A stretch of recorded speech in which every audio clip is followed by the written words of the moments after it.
Back in the 1850s, in the big cities in the United States, Baltimore, Boston, and New York, the streets were not paved and they were full of mud, and they were also full of homeless, orphan children, thousands of them trying to make their living on the streets and survive in the cold winters of the eastern climate.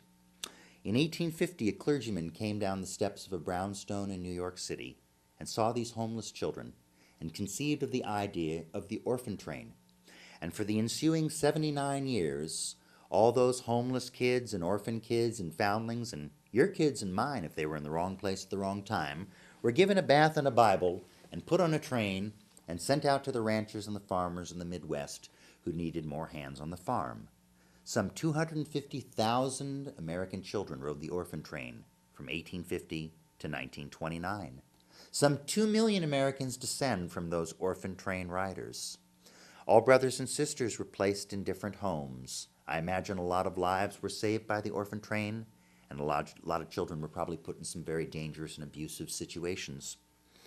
And about 15 years ago, the late, great Utah Phillips, the golden voice of the great Southwest, was staying in a hotel in northeast Arkansas, and he encountered a group of people from the Orphan Train community, and he even met some of the old-timers who had ridden the Orphan Train back during the First World War.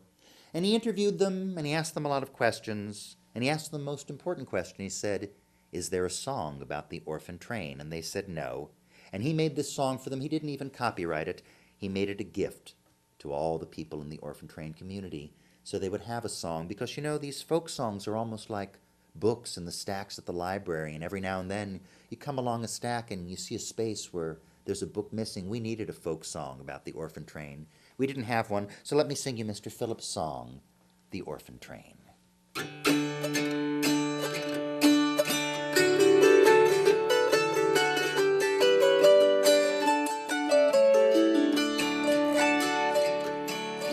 Once I had a darling mother, but I can't recall her name. I had a baby brother who I'll never see again. For the Children's Home is sending us out on the Orphan Train to try and find someone to take us in. Take us in. We have rode the Orphan Train. Take us in. We need a home. We need a name. Take us in.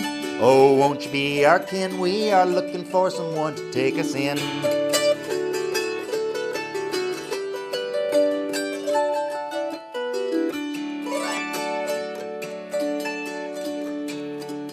I've stolen from the poor box and I've begged the city streets. I've slumped the bars and pool rooms for a little bite to eat.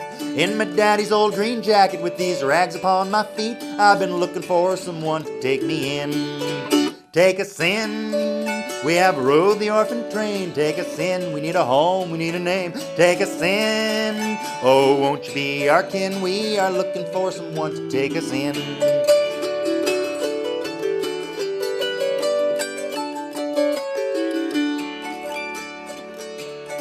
Now the Children's Home, they gathered us, me and all the rest.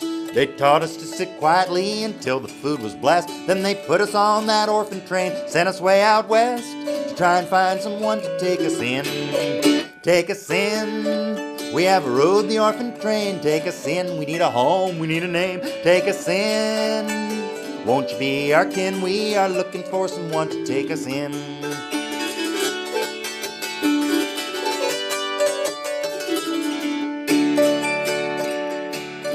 Now the farmers and their families, they came from miles around. We'd line up at the platform of the station in each town. One by one we parted like some living lost and found. One by one we all were taken in.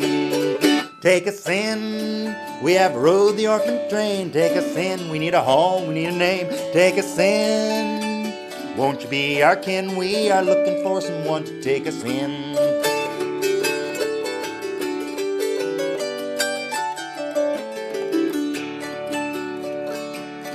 Now there's many a good doctor or a teacher in your school. There's many a good preacher who can preach the golden rule.